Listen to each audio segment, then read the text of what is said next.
Hello everyone. I'm currently in a difficult situation and I'm unsure if I'm making the right decisions. By the way, this is my first post here, so please forgive me if I miss any details. Feel free to ask for more information. Let me share my current situation. I'm a 25-year-old male and I've been in a relationship with my wife, who is 27 years old, for 8.5 years. Last August, during our trip to the USA, I proposed to her. We legally got married 10 weeks ago, had a church ceremony 5 weeks ago, and went on our honeymoon 2 weeks after that. During our honeymoon, I noticed something unusual for the first time. She was constantly texting on her phone and tried to hide it or turn off the display whenever I glanced at it to see who she was talking to. When I asked, she claimed she was texting her friends or her sister. This made me suspicious, and in the beginning of the second week, I decided to check her phone while she was asleep. It was the first time I had ever felt the need to do this because I had always trusted her. To my shock, I discovered that the woman I believed loved me, the one I had married just a month prior, was cheating on me with someone else, a 39-year-old man. He works as a cook where she is employed, so they see each other daily during the week. We still had to stay together for the rest of the week and our flight home during our honeymoon, so I didn't confront her about it at that time because I didn't want to have a fight while on our honeymoon. I have no idea how I managed to hold it in. After further investigation, when we returned home, I found out that their relationship had begun at the end of November last year, which was after our engagement but well before our wedding. I don't understand why she didn't mention this to me earlier when we had plenty of time to cancel our wedding. Somehow, I didn't catch on until it was too late. I haven't talked to my wife about this yet, so she doesn't know that I'm aware of her affair.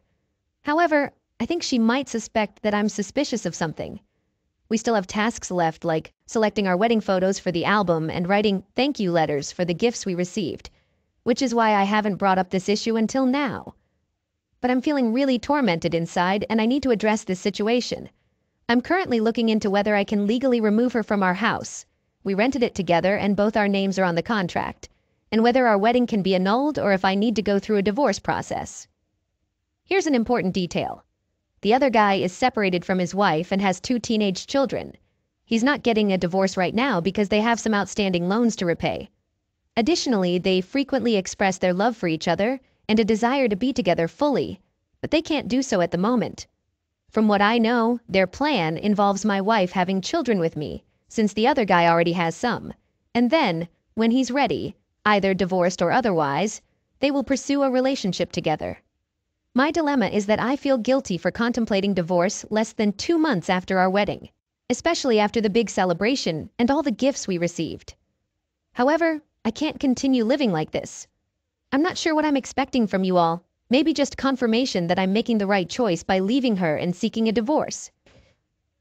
Thank you for any advice or insights you can provide. Best regards. Update. I'm planning to speak with our office lawyer today to see if they have any information on this matter. If they don't, I'll contact a specific lawyer to get some advice on how to proceed. Regarding our financial situation, neither of us is wealthy. We're both doing okay. If she worked full-time like I do, she currently works 75% due to her employer's restrictions, she would actually earn more than me. My parents, on the other hand, are reasonably well off, but not excessively so. I guess you could say they're upper middle class. However, everything I owned before our marriage remains mine, and everything she owned before our marriage remains hers. Anything acquired or purchased after our marriage will be divided. She also won't inherit anything from my parents because it's my right to receive it, and this was the case before we got married. Update 1. I've discussed the matter with the lawyer in our office who doesn't have much knowledge about it. They provided me with contact information for someone who should be able to assist me. I'm planning to call them today or tomorrow and arrange a meeting as soon as possible. I'll keep you all updated on how things progress. Thanks to everyone for your support in the meantime. Update 2. I've spoken with the lawyer and she needs to research whether having another relationship is sufficient grounds for annulling the marriage. In all her years of handling divorces, it's the first time someone has contacted her so soon after getting married, and she expressed her sympathy for my situation. However, she's looking into it and will inform me of the available options in a few days. I'll keep you posted once she gets back to me. Update 3. I have up to 6 months from the marriage to initiate an annulment, so I have some time to talk to the priest and explore the possibility of annulling the wedding in the church. I plan to focus on my upcoming school exams over the next 2 weeks and then discuss this matter with my wife calmly. The challenge is figuring out how to start this conversation with her without making it sound harsh, like, "Hey, I know you're cheating on me." Update 4. I've had a discussion with our priest, and it turns out he can also initiate an annulment process. However, he suggested that I first talk to my wife about it, without immediately jumping to divorce. He wants her to decide whether she wants to stay with me or not. I'm unsure about giving her that choice because I'm not sure I can ever trust her again. The tricky part is figuring out how to begin this conversation with her. I know there's no perfect moment, but perhaps you can provide some advice. What should I say? What should I avoid saying? The priest advised me not to focus on her faults, but instead express how my feelings are hurt and how our marriage feels strained. I shouldn't bring up forgiveness, but should offer my help.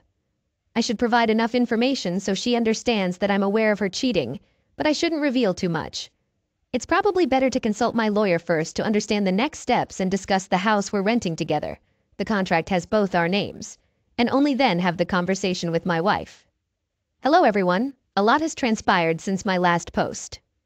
Previously, I inquired about whether I should address the issue or proceed with divorce or annulment.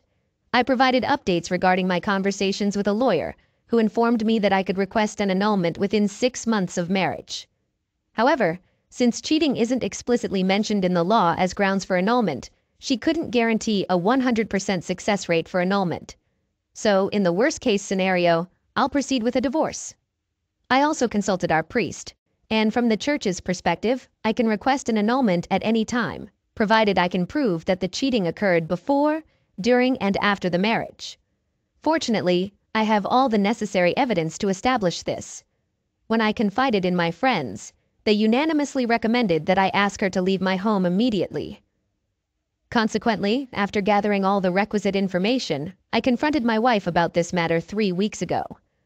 Our conversation was filled with tears, some raised voices, although I managed to remain composed, and we discussed a multitude of issues in the subsequent days. We even spent a weekend away together to address everything privately. In summary, she doesn't have a clear reason for why she cheated on me. It just happened. She didn't bring it up earlier because she feared my reaction, thinking I might get angry, leave her alone, and go away, which raises the question of what she expected to happen when I found out after we got married. She assured me that she still loves me. So I asked her to figure out what she truly wants and what she's willing to do to salvage our marriage. Depending on her decision, I would then determine whether I wanted to give it another shot with her or not, although I was already about 90% inclined to leave her.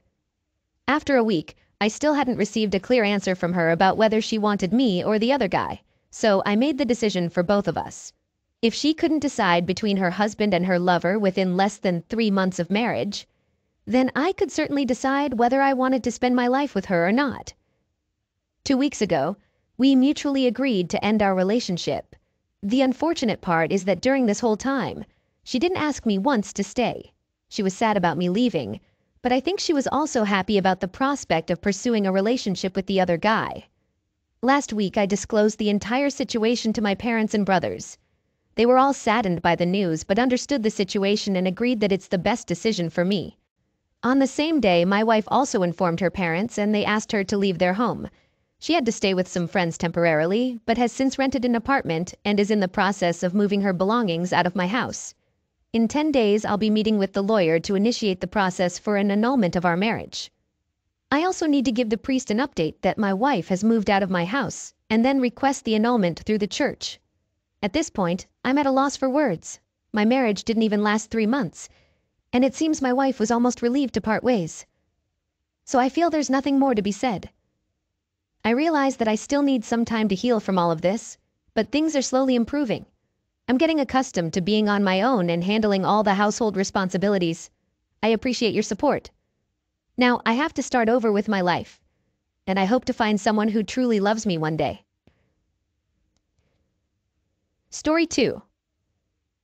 I'm a 22-year-old guy, and I have suspicions about something going on between my girlfriend, Alexis, 22, female, and my friend, Derek, 21, male. We all live together, and sometimes I wonder if I'm just imagining things.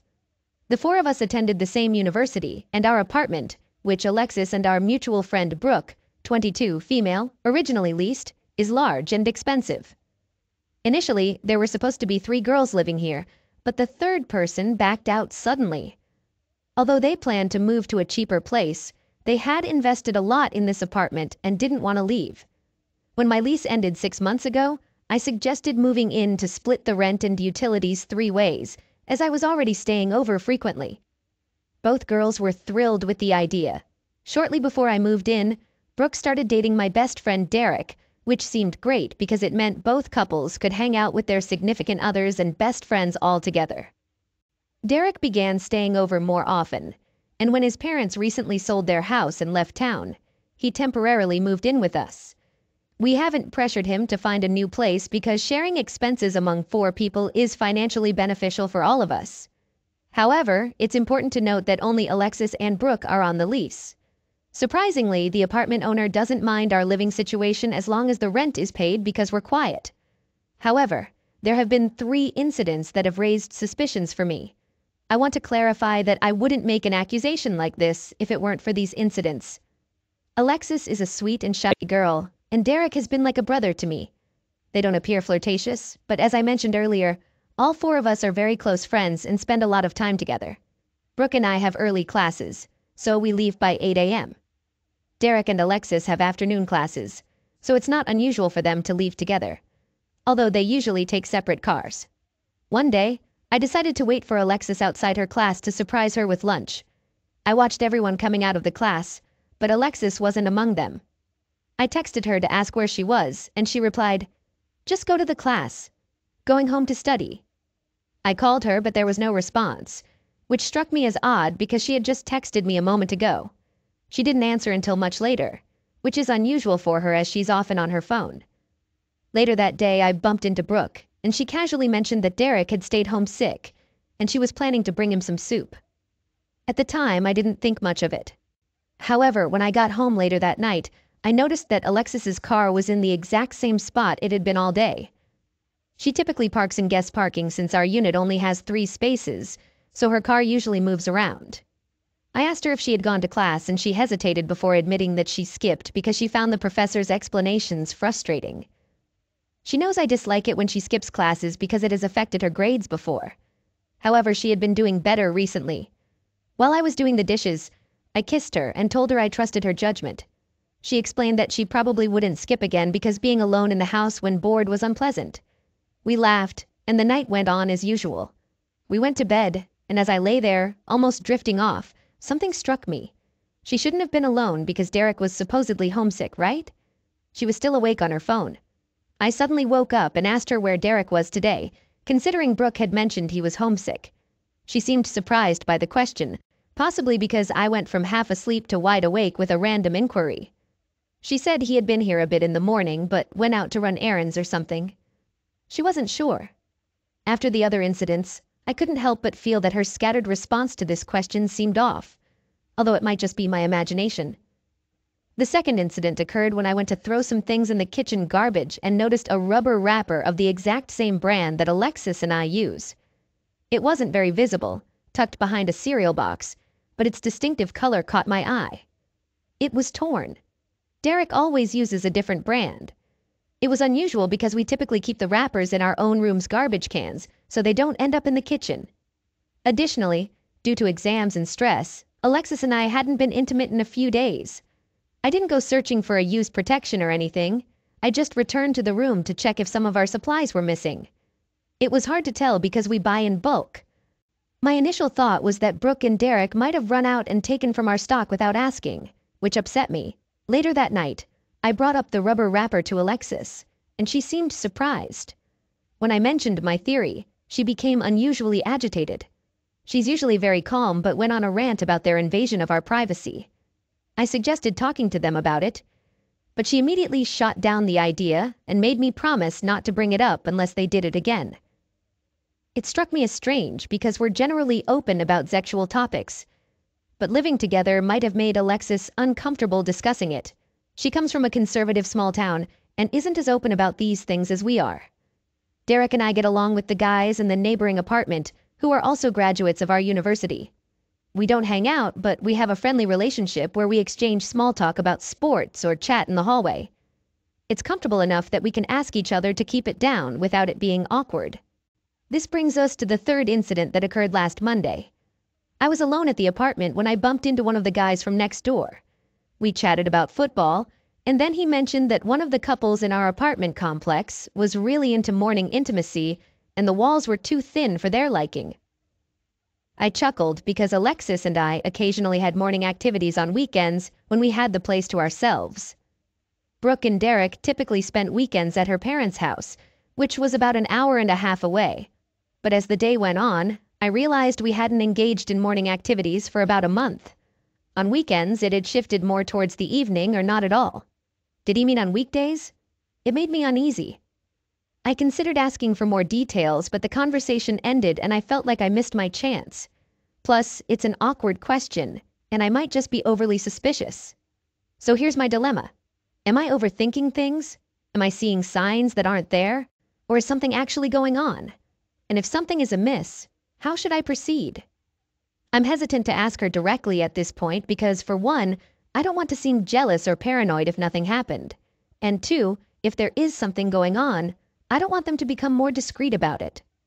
One idea I had was dropping by one of these mornings when they're alone together, but I'm unsure of the right timing. If I show up too early or too late, they might become more cautious. Update. Most of you recommended that I talk to Brooke and consider walking in on the situation. I decided to do both. Sunday night, everyone was back in the apartment. I had planned to talk to Brooke privately about our neighbor's comment, but before I could, she said something that completely contradicted my theory. She told Derek to go to bed early for work the next morning. What? I knew Derek had a job on campus, but he had always worked night shifts casually.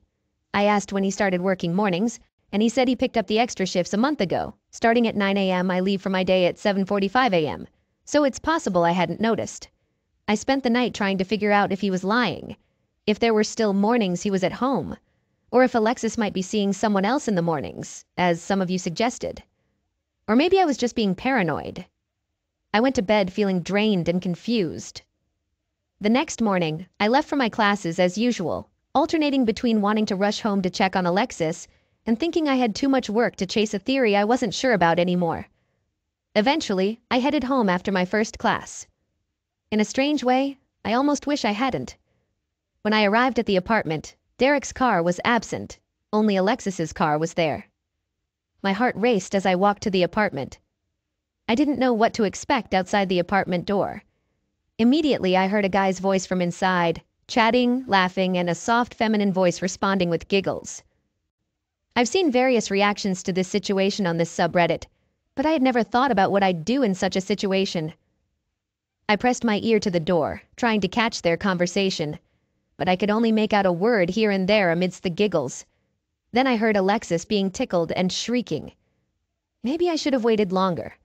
Looking back, I wish I had. However, as soon as I started fiddling with my keys, it went eerily silent inside. She was with Mark.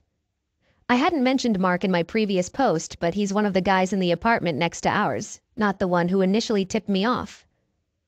I never liked Mark, his know-it-all attitude and his inappropriate comments towards both girls. But I had never suspected this. As soon as I opened the door, both of them looked at me with guilty expressions, dispelling any naive doubts I might have had about the situation being innocent.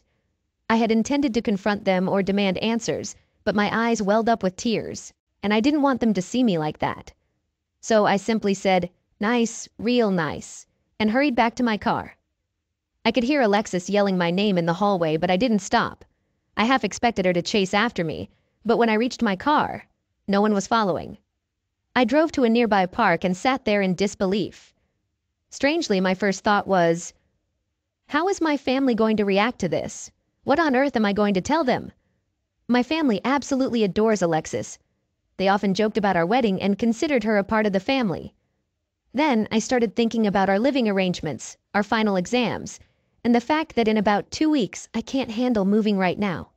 I'm in the midst of applying to an extremely competitive graduate program, and I can't allow anything to jeopardize that, especially not this. Fortunately, a friend has offered me a place to stay. I'll have to return home at some point to get my clothes, and I'm planning to do that during a lab period. Alexis took about an hour before she started blowing up my phone, but once she did, the messages didn't stop. She initially asked me to come home so she could explain, even before I had a chance to respond. Then she sent another message begging me to return because she was having an anxiety attack, something I'd always helped her through. Maybe I'm heartless, but all I could think was, good, you earned it. There was a pause, and then she said, I don't understand why you're so jealous. We were just hanging out. I waited, and she continued, I know it may look sketchy, but trust me, if I were in your shoes, I'd think the same thing. But we weren't doing anything. He needed advice on girl problems. You have to believe me. Honestly, I don't believe her. Normally, I'd feel a strange sense of satisfaction watching a cheater struggle to cover their tracks. But my mind kept replaying all the wonderful times we had together and wondering if she was cheating back then too. I'm torn between wanting to know when this started and being worried about it. This has been going on for more than just a month, and I have my suspicions. Later that night, I received a text from an unknown number. It turned out to be the friendly guy from next door. He mentioned that he got my number from Derek and expressed his profound apologies for what I'm going through. He admitted he should have told me sooner but wasn't entirely certain. He knew his friend was involved with a girl who had a boyfriend but didn't connect the dots until he learned her name. As many of you suspected, his earlier comment was an attempt to clue me in. So, I guess he's the bro of the year. I don't think Derek and Brooke are aware of this yet. I haven't messaged them. I haven't found the right words. I know this is going to turn our living situation and friendships upside down. I suppose I should message them before Alexis spins a different narrative. So, it turns out it wasn't Derek. It was one of our neighbors, a fact we didn't know until now. Given this mess, the only silver lining is that it seems like Obi-Wan has nothing to do with Alexis, and their relationship is over as it should be. But we can't be completely sure of that yet. Let's move on to the next update to see what unfolds. A quick clarification on the last update. When I walked in, they weren't literally in the act. They were just sitting on the couch with a deer-in-the-headlights look that was highly incriminating. They both fell silent, and it was clear this wasn't a, hey, guess who dropped by kind of situation. Anyways, on to the latest update. I've been incredibly busy with the semester wrapping up, and I heeded the advice to bury myself in my work. I've spent a lot of time at the library because Alexis doesn't go there. While posting the last update, I realized how foolish it was that I hadn't reached out to Derek and Brooke to share my side of the story. I took a screenshot of the text from the friendly neighbor, Will. Just a side note, all names have been changed except Mark's because within a minute Derek bombarded my phone with calls and texts, making it clear he had no idea what was going on. Meanwhile, Alexis was sending texts, practically begging me to meet up with her. I felt awful and replied to Derek with a single text, saying I wasn't in the mood for talking. Then, I put my phone away for the night. The next morning, I received a text from Derek inviting me to my favorite restaurant for dinner and drinks, assuring me that no one else would be there, not even Brooke.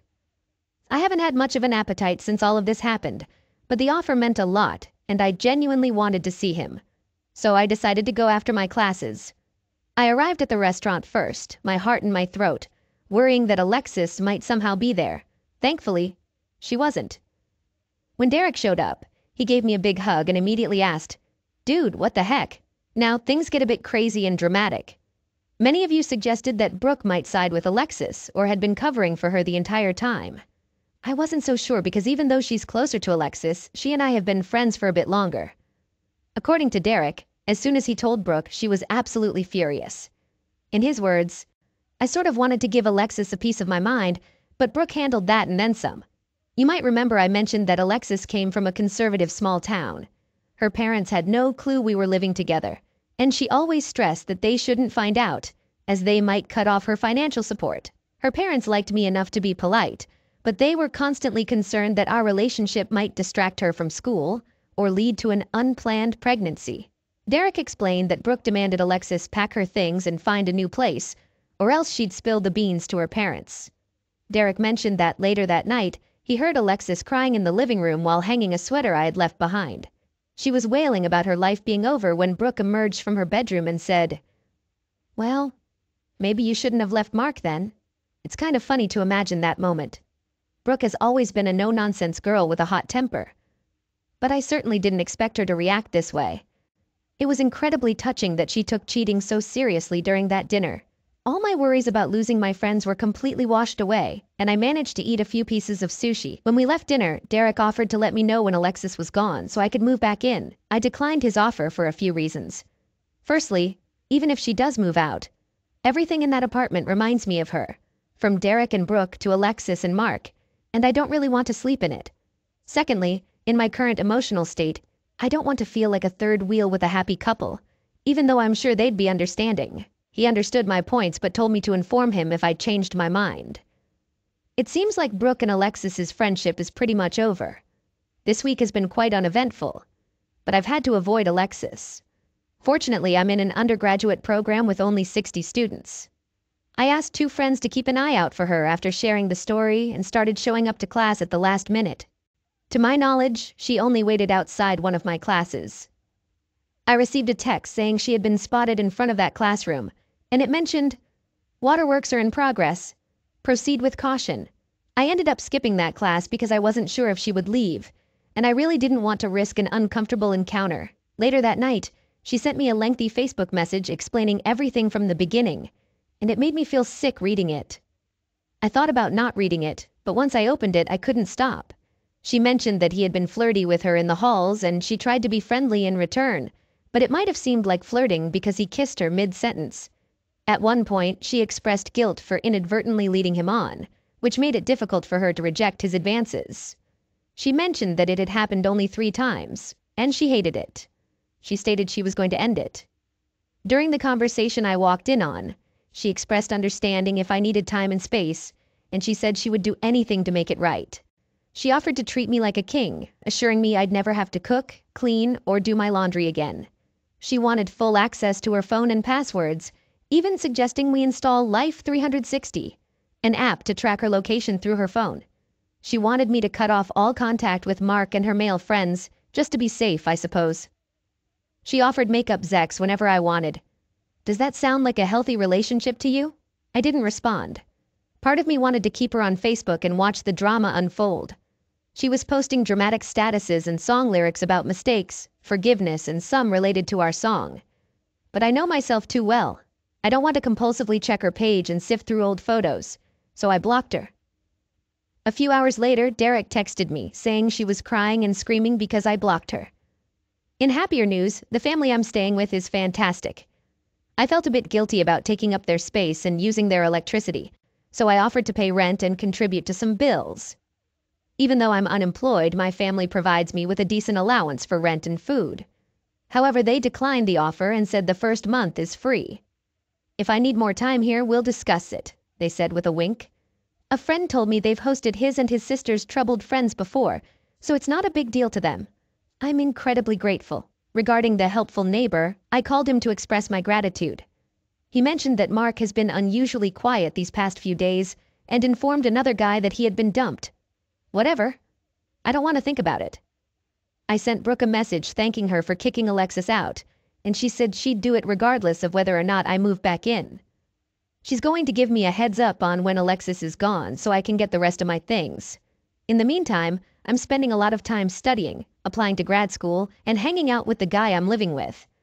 I'm going to wait until after finals to tell my parents about the situation, because my mom asks a million questions about everything, and I'm not in the mood to answer them. Once finals were over, everything hit me like a ton of bricks. I went through my social media and removed all the pictures with her, threw out items that reminded me of her, and even removed our songs from my playlist. We'd been inseparable since we met, so this was over 2 years of memories. To put it shortly, it was really tough, but I had this urge to get it all done quickly. Then, a particular Redditor messaged me, expressing concern that Alexis might be struggling with dangerous thoughts now that she's lost everything. Her closest friends, her boyfriend, and her apartment. I know it might sound dramatic, but that message stuck in my mind. What Alexis did was absolutely terrible, but I thought a final conversation might give me better closure and maybe help her understand that it's truly over and encourage her to move on. So I messaged Alexis, saying that if she wanted to talk, we could meet up somewhere, but there was no way we could be together after what happened, so please don't ask. Surprisingly, she responded almost immediately, asking when and where. We agreed to meet at an off-campus coffee place. When I got there, she was already at the table and tried to hug me, but I waved her away. I felt terrible, but I wanted to get this conversation over with. She asked how I'd been and how finals went, but I interrupted and asked her if she had been unhappy in our relationship. Her eyes widened, and she repeatedly said, "No, no, no," before falling silent. So I asked her why she did what she did if she wasn't unhappy. She started by retelling the story about having trouble saying no and how he was very pushy. I interrupted her and asked her to stop with the excuses and take responsibility, at least for what happened after he kissed her mid-sentence. But having sex 3 times? No way. She looked down, shrugged, and admitted, "You're right, I know." She began tearing up, apologizing and saying how sorry she was. Then she asked if there was any chance we could get back together, which I somewhat expected even though I told her not to. I just shook my head. I suggested she could continue living with Derek and Brooke if she wanted to, but she declined and said she already had plans to move in with another girlfriend. From there, the conversation became circular, with them trying to explain her actions as difficulties in turning down guys due to her fear of being seen as unfriendly, and me trying to get her to admit that excuse was nonsense. I don't know why, but I really needed her to stop using that crutch and admit that she had ruined a perfectly good relationship all on her own, but she just wouldn't. She was always stubborn. Eventually, I let it go, and we parted ways somewhat amicably. As I was leaving, she grabbed my hand as if to say something, but ended up shaking her head and letting go. Initially, the conversation made me feel worse than before, but ultimately, it made me realize that she was never the kind of person I wanted to be with, even without the cheating. She never took responsibility for anything, failing classes, not finding a job or internship, and more. It was always someone else's fault. I just hadn't thought about it too deeply. After the coffee meeting, I met up with Derek, and we went to the apartment. Brooke was there, but she mostly stayed in her room. We had some beers, played video games, and talked about everything that had happened. Derek admitted they hadn't been able to find a third roommate. Aside from complete strangers, they didn't want to move in, and they asked me again to stay with them. I could tell that Derek really wanted me to, and I felt guilty about them being stuck with the lease, so I accepted. I told them I'd wait until Alexis took all her furniture and belongings from before I even moved in, as I still didn't want to sleep in that bed. Life isn't perfect now, but I'm doing better. Alexis moved her things out. I bought a second-hand bed and dresser from another student. I had my first round of classes last week, and although I might sound like a total nerd, they're really cool and hands-on, and the professors are incredibly nice. Derek and Brooke have been really supportive and don't make me feel like a third wheel at all. I saw Mark in the hallway once, and he completely ignored me, and I ignored him, but the urge to punch him in the face was very real. I guess that's something that will go away over time. We got hitched at 20, both of us.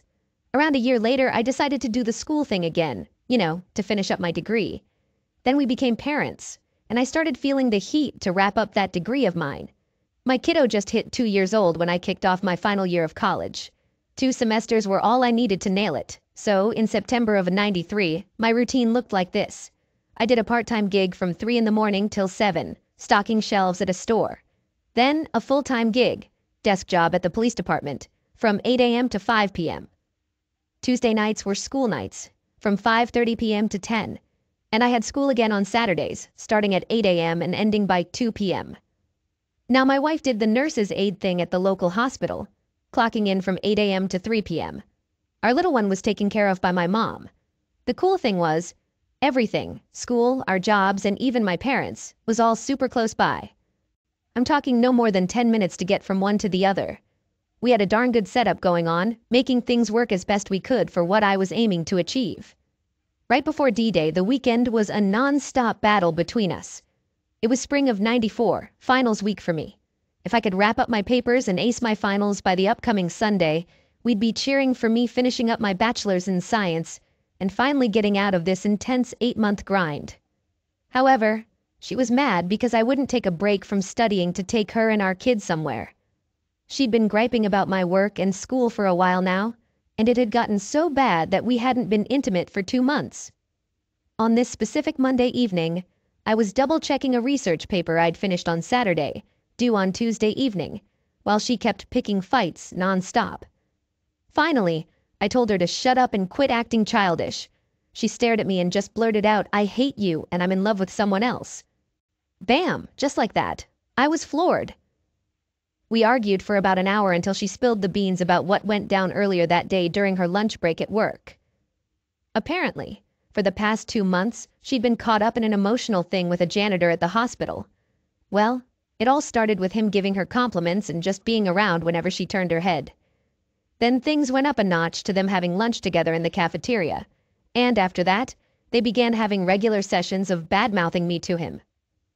About 2 weeks ago, they took these complaint sessions to the car. She later admitted that during that time, they kissed twice. But today, things escalated to a full-on makeout session. It ended with her giving him a hand job while he was doing some stuff with his fingers, and they both went on about how much they loved each other. When she spilled this to me, I practically disconnected from reality. I mean, it's like I left this world for a moment. Later, I'll delve into more details about what was going on in my head that night. But for now, let me share what my wife wrote about that exact moment. It was weird. When I told him about what we did, I was kind of ready for some sort of explosion. But he just looked at me with the most awful pain you can imagine. Then it turned into something I can't even put into words. It was like he went blank. He turned away and walked into the bedroom, quietly shutting the door. I remember getting furious then. The jerk wouldn't even put up a fight for me? Right at that moment, I just felt like I'd made the right call and everything was going to somehow fall into place. I did it. I was finally breaking away from the guy who'd been ignoring me all these months. I walked back into the living room with a suitcase, walked past her, and headed straight out the front door. I recall her asking over and over, "Where the hell do you think you're going?" "Running back to Mommy's?" was one of the things she threw at me. I set the suitcase down in the driveway, went back inside, grabbed her purse and held it out, telling her to leave. That caught her off guard. She refused. So I lifted her gently onto my shoulder, carried her out the door, and set her on the car hood. Her surprise gave me the chance to dart back inside and lock the door. She tried to get in, but I held onto the deadbolt, and eventually, she left to crash at her parents' place. She let them know we were separating but didn't say why. That was a hell of a night. I rang up both jobs to explain a family emergency had popped up, and I wouldn't be making it in the next day. At some point, I drifted off to sleep. Update. I woke up at 7 and right away started figuring out how to cut down on contact with my soon-to-be ex, STBX. I rang up my mom to ask her if she could look after my son. She was concerned since he'd usually be there by that time. Then I jotted down a list of things I needed to get done that day, and I got cracking on the list. First, I dropped off my son and let my mom know I'd have to sit down and have a good talk with her later. After that, I swung by the office of a lawyer friend of the family. He'd known my dad from way back, and I'd known him forever. I explained that I wanted to kick off the divorce process pronto. He heard me out and suggested I take some time to mull things over, but I was dead set. He said he could have the divorce papers done by the end of the day. I told him I'd come by to pick them up, and then personally file them at the clerk's office. Handling stuff like this was kind of my gig at work with the PD. Next, I went and got new locks for the house and made a pit stop at the bank. I cleared out and closed both our savings and checking accounts. I took half the money, put it in an envelope, and swung by my sister-in-law's workplace. I handed her my wife's share of the cash. I told her to pass on the message to my wife. No contact with me whatsoever. And that money was her half from the bank. I also let her know I had gone ahead and canceled our only credit card. Back at my mom's place, I spilled everything to her. She and my younger sister cooked up a plan. My sis would hang at my house and take care of my son while I juggled work and school for the rest of the week. I headed home and swapped out the locks, spent the afternoon cleaning up and goofing around with my son, then headed off to school. Meanwhile, my wife decided to skip work that day. She got in touch with the janitor and laid out what had gone down.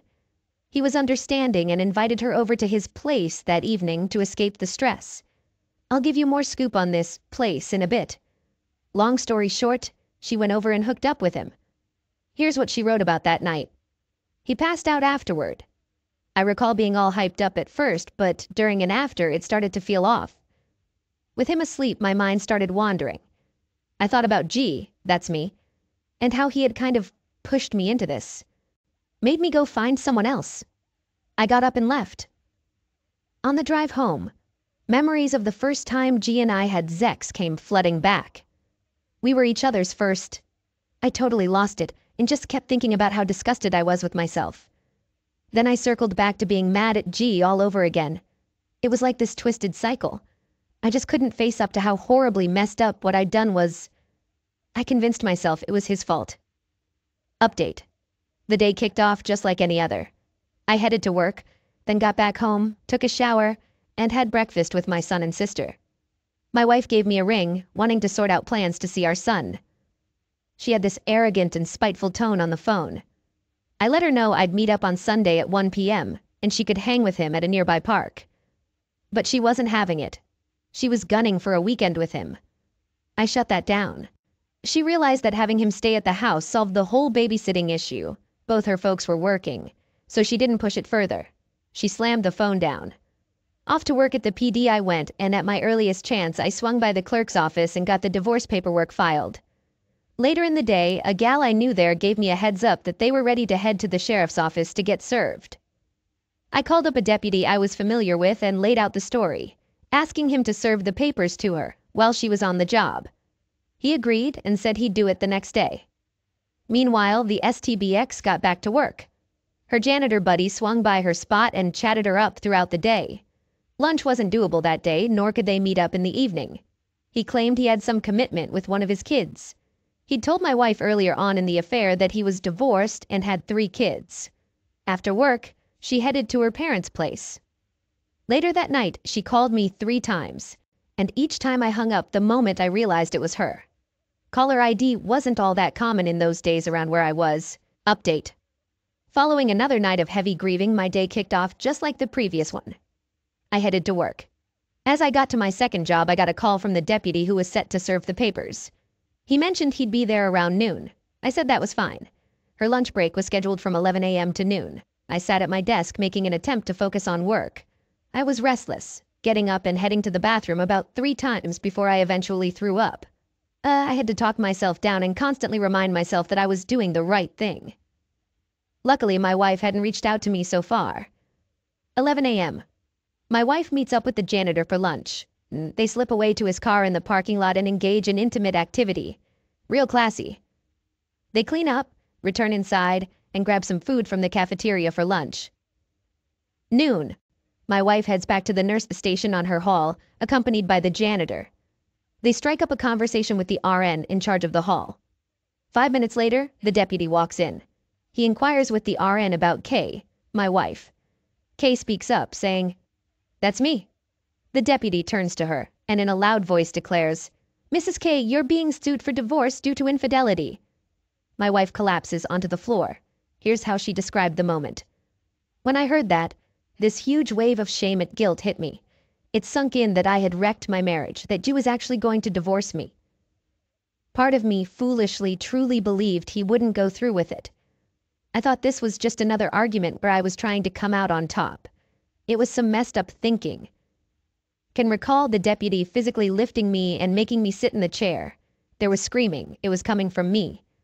A, the RN, was trying to calm me down. T, the janitor, reached for my hand and I ended up punching him. He turned his head and my punch landed on his neck. I scratched him as he pulled away. A said I was shouting at him, going on about how he had ruined my life. Eventually, they managed to calm me down. The deputy mentioned that the janitor took off right away. She got herself together and went back to her shift, but A did a lot to cover for her. At 2:45 p.m., my wife was nearing the end of her shift when she got summoned to the hospital administrator's office. Fear gripped her. She figured someone must have reported her meltdown. When she walked in, the lady shut the door and wasted no time in telling her she was fired. She was instructed not to come back on the premise and that her final paycheck would be sent by mail. It turned out that someone had witnessed the rendezvous in the parking lot. They reported it. At some point, A had been brought in and shared the story about the divorce papers. The janitor had been called in for questioning, fired, and booted from the premises just an hour before my wife got fired. Word had spread throughout the hospital. She mentioned she just got into her car and drove over to her parents. At this stage, her folks still had no clue what was going on, just that she and I had split up, and things seemed pretty darn serious. At 5:30 p.m., I was having dinner with my son at home. My sister had gone out with her pals, so it was just us hanging out. The deputy had passed along the events from earlier, and I gotta say, it felt pretty satisfying knowing the impact. The fact that the janitor happened to be there was just sheer luck. I was surprised my wife hadn't been arrested for laying hands on him, but well, you can't have everything. Then a knock came at the door. In front of me stood a lady who couldn't have been more than 5 feet tall, and she was incredibly pregnant. She could barely stand up straight. She asked for Kay. I explained that she no longer lived here and wasn't coming back. She asked if I was her husband. I replied, soon-to-be ex-husband. I'd served her the divorce papers earlier that day. She introduced herself as Dee, the janitor's wife, and revealed she was carrying their 4th child. I invited her in to take a seat. She went on to explain what had gone down earlier, about her husband and my wife getting the boot and the whole messy situation. I felt like I might throw up. Who on earth was this crazy woman I had married? She also filled me in on the house where my wife had been meeting him. At that moment, if I could have found him, I would have killed him without a second thought. Not for my wife, but for the sake of humanity in general. This guy was a total piece of garbage. I'll tell you more about the house later. She asked me where my wife was, and I told her she was with her parents. After she assured me that she only wanted to talk to her and reveal the truth, I gave her directions. My son was still at the table in his chair, visible from where we were sitting in the living room. She praised me for being a great dad, handling the care of my son on my own. Then she got up and left. At 6:30 p.m., my father-in-law answered the door, and Dee asked to talk to my wife. Thinking she was one of Kay's friends, he went and got Kay, who stepped out onto the porch to chat. Dee introduced herself and let Kay know she just wanted her to understand the truth about her situation with the janitor. Turns out Dee and the janitor were still married and living together. Dee was in the 8th month of pregnancy, expecting their 4th child. Kay was already upset, tears flowing, and she kept apologizing again and again. But things were about to get worse. You see, the janitor and another guy at the hospital, along with one of their buddies, were involved in a twisted game. Their goal was to see how many married women they could sleep with in just 90 days. Before my wife, the 3rd guy was in the lead with 3 conquests. My wife became the janitor's 3rd. Oh, and the night he supposedly had something going on with one of his kids, he was actually with a 4th woman. Dee revealed that this lady he was with had been married for 25 years, and Dee was planning to inform her husband next. It turned out she was their neighbor. Now, about the house. It was a place they rented out to rendezvous with these women. Dee found out about this just 2 hours after he got fired. He came home, high and crying, and spilled everything, hoping to work things out. Dee left with the kids, telling my wife she was leaving him. Then she squared up her shoulders, slapped my wife hard across the face, and called her a dumb cow. Kay was in shock. Dee told her she ought to be ashamed of herself for throwing away her family. She told her how she had been at our place an hour ago, watching a loving man feed his son all alone because his wife was a stupid, selfish witch.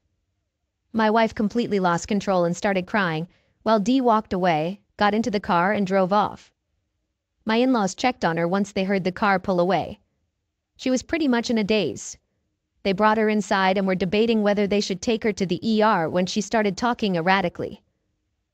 My father-in-law thought she might be on some sort of stimulant.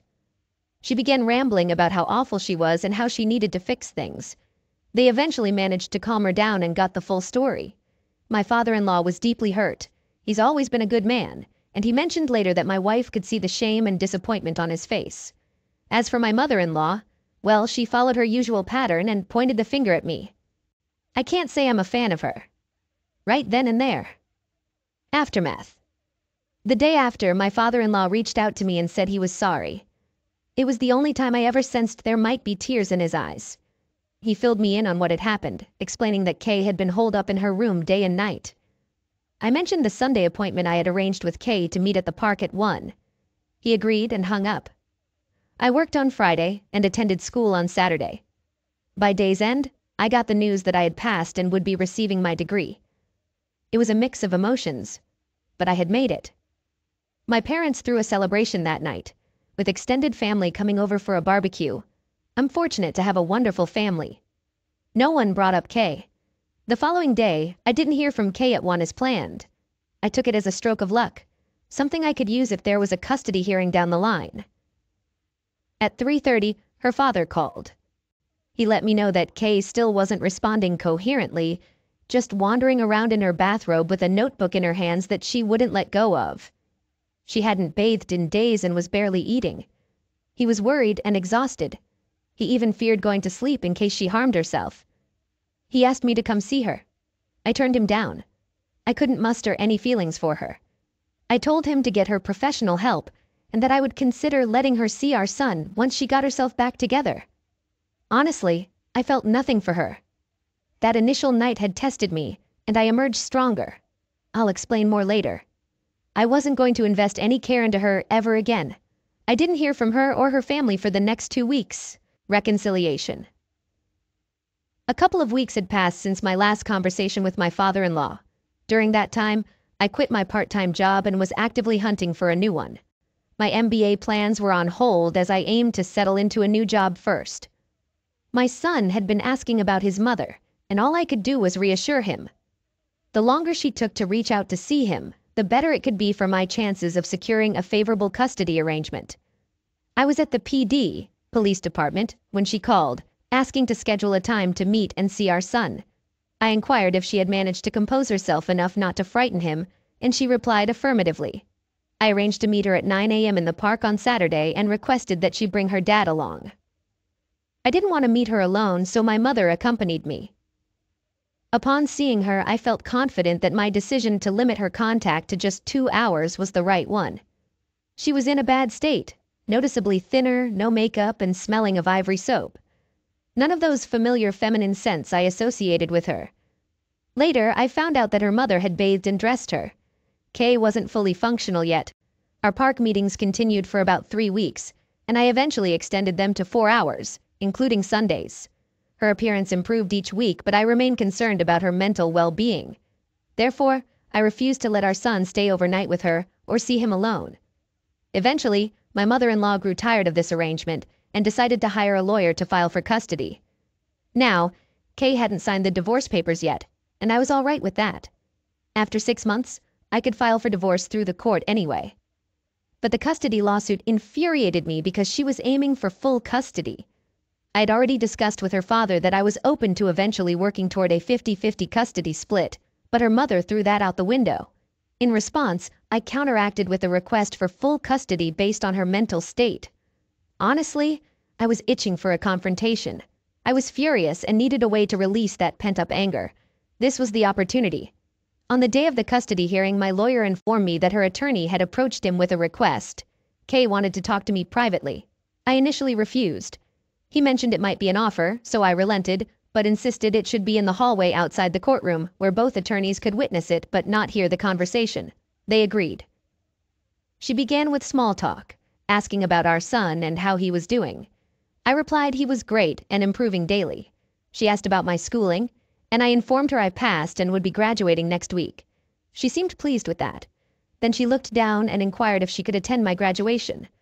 I responded that my graduation was meant for my family and friends, and since she was neither, the answer was no. That hit her hard. Throughout most of our relationship, we had worked together diligently to achieve that goal. By saying no, I conveyed that she couldn't share in that accomplishment with me. She pleaded, but I held my ground and repeated my refusal. I added, "It's special to me. It didn't matter enough to you when you let someone treat you like garbage." I was truly turning into quite an asshole, fueled by the desire to hurt her. She welled up with tears, turned around, and walked back to her lawyer. The hearing got underway. I testified, nothing out of the ordinary. Then my mother-in-law stood up and blamed me for everything. She claimed I was seeing someone and driving my wife insane. No evidence of that, but truth was never her concern. She also alleged that I had assaulted my wife by grabbing and throwing her onto the car hood the night she left. Next was my wife's turn. Kay started responding to her attorney's questions but stopped after the third one. She asked the judge if she could speak up. He suggested she confer with her attorney first, but she declined. He granted her permission. Here's what my wife wrote in her notebook. I remember feeling so sad as the hearing started. I listened to G presenting his side of the story and how he'd taken care of Jay, our son, all these weeks. I needed to make things right. Sitting there, I knew my mom was lying to shield me, but it was just one more lie on top of another. I'd had enough. I had to fix this. Kay then stated that she wanted to apologize to my parents, who were in the room. She also expressed remorse to her own parents. Looking at me, she acknowledged that I probably hated her more than anyone else right now. She admitted that everything that happened was her fault and that, at this point, she just wanted to salvage whatever was left of our shared history. Even if it was just to reach a point where I could look at her without disgust. Then she turned to the judge and expressed her desire to retract her claim, stating that she would accept any custody arrangement I deemed appropriate. I conferred with my attorney, and we proposed supervised 1-hour visits for 6 weeks, followed by weekends with him every other week, provided there were no issues. We adjourned. In hindsight, I think that's when I glimpsed a tiny hint of potential for us to be more civil to each other. Not a reconciliation, but at least a sense of mutual respect. The schedule worked well. By the 3rd week, our visitation time expanded to 3 or 4 hours, just the 3 of us, her, me, and our son. Although I wasn't exactly friendly, I relished observing my son enjoy his time with his mom. It was beneficial for them both. However, during the 5th visit, there was a negative incident. She unexpectedly hugged my right arm from behind while I was watching our son play. I panicked and yelled at her never to touch me again. She hugged our son and left in a hurry. The next week, we acted as if nothing happened, and she maintained her distance. Another month went by and we started discussing day-to-day matters more frequently. I'd landed a new job with better pay, and she had begun nursing school. She started confiding in me that the janitor was persistently calling her and wouldn't leave her alone. She claimed she wanted to be honest with me in case I heard something. Apparently, she had asked him to stop bothering her, yet he still turned up at her parents' house one evening. Her father-in-law even threatened to harm him if he didn't back off. I told her I no longer cared who she was involved with. She insisted she wasn't sleeping with anyone and wouldn't until she was sure our family could never be repaired. I bluntly stated that it was never going to happen. 6 months after our separation, I brought up the matter of her signing the divorce papers. She refused. I reminded her that I didn't necessarily need her signature, but it would be easier if she complied. She proposed coming over to the house that night to discuss it. She offered to sign the papers that night if I still wanted a divorce. I agreed. When she arrived, she had these notebooks, those little black composition books that look like bound volumes. She told me she had begun jotting down thoughts the day after she received the divorce papers. She didn't exactly know why, but it seemed to provide some sort of solace. She told me she wrote down every single thing she could recall about what had occurred, delving into as much detail as she could muster. She wanted me to read it, but cautioned that it would hurt deeply. In those writings, she detailed her interactions with the janitor, what she said and did. I wasn't eager to go through it. She acknowledged the risk she was taking, but she felt the need to help me understand why she was so determined to salvage our marriage. Reluctantly, I read it. She was right. It was tough. The physical aspect wasn't explicitly described, but the way she discussed me and our marriage in front of him, that cut to the bone. The account I read that night also chronicled her emotional breakdown. The writing was chaotic and disordered. Yet, each day it improved bit by bit. Eventually, she started dissecting her actions and words, using it as her own form of therapy. One amusing part was when she recounted a bizarre notion she had, believing it would miraculously set things right. You see, she remembered she hadn't orgasmed with the guy, not even once.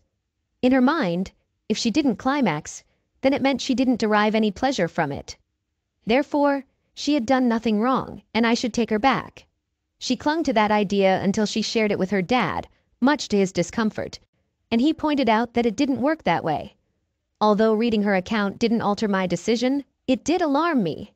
I still had concerns about her mental state. Only after reading what she had written during those 2 weeks did I fully grasp the fragility of her mind. I agreed to give it more time, partly out of apprehension. This newfound courage in her led her to urge me to write to her. Sit down, put together a letter or something detailing what had occurred. She believed it would give her insights into how to support me better. I considered this proposal. I recognized I was still in a messed up state, but maybe it could aid me in moving forward and perhaps maintaining some form of a healthy relationship later on. What she called her writing therapy gradually transformed into our method. We committed to meeting twice a week. Our initial task was to jot down our perceptions of our marriage's state before D-Day. During our meetings, we'd exchange our letters and take notes. Then we'd put our queries in writing and pose them to each other. We'd converse until each question was thoroughly addressed before moving on to the next. If we didn't complete everything, we'd continue during the next session. The guidelines were simple: be truthful, no yelling, and no avoiding any questions. Our journey began with assessing our pre-D-Day relationship, and we progressed through each subsequent day until the Sunday I conversed with her father after she received the divorce papers. Beyond that, we planned to reassess and proceed accordingly. I have to admit, I acted quite terribly throughout this process. I provided honest answers to questions except for one, more on that later. However, I used it as an opportunity to embarrass her. I made her repeatedly recount hurtful things she had said to him about me. I pushed her to share explicit details about the physical encounters. She hesitated at times, but she ultimately followed through. Although it was comparatively mild compared to what we once shared, it stung. Truthfully, I believed I could handle it because I genuinely wasn't interested in rekindling the relationship. Yet, hearing it was painful. It's astonishing how unkind I had grown, though in my mind it felt justified back then. About a month into this process, I had to admit it was somewhat beneficial for me. She suggested the idea of moving back in and trying the next phase. I declined.